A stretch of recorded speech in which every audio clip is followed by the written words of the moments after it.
La peine de mort, c'est une sanction, je peux dire la plus sévère, la sanction capitale sur certaines infractions et qui va jusqu'à arracher la vie des êtres humains.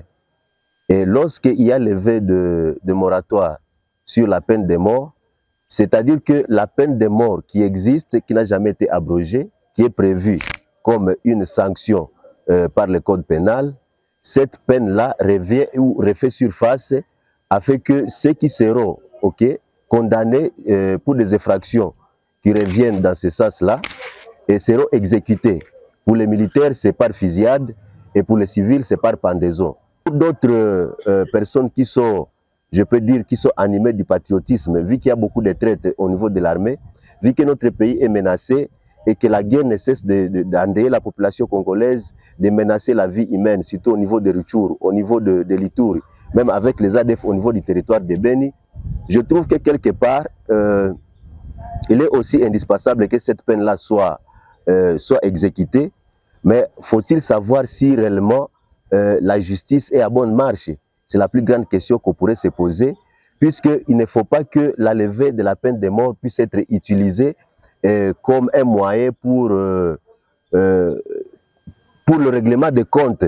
puisque cette levée du moratoire peut être profitable pour certains, surtout dans le cadre politique, pour rendre compte à certains individus, surtout que ça peut être la plus grande peur de certains opposants si au moins nous ne vivons pas la vraie démocratie à la République démocratique du Congo. Et c'est ce que je peux dire, donc les avis sont partagés. Il y a ceux qui sont pour, il y en a ceux qui sont contre, mais quant à moi, je suis aussi partagé. Je peux dire aussi que la justice congolaise, elle est gérée par les humains. Donc il peut arriver, comme je le disais tantôt, que certaines erreurs puissent être commises, et c'est dans ce sens-là que je demande plus de prudence à ce qui concerne tous ceux qui interviennent dans le contexte de la justice en amont comme en aval, surtout en amont pour ne pas conduire le juge dans l'erreur de prononcer une peine qui va coûter à la vie suite à certaines erreurs. Donc je répète, j'ai confiance à la justice, mais j'interpelle la conscience de tout et chacun, surtout à ceux qui interviennent et dans la justice, d'être un peu plus conséquents pour ne pas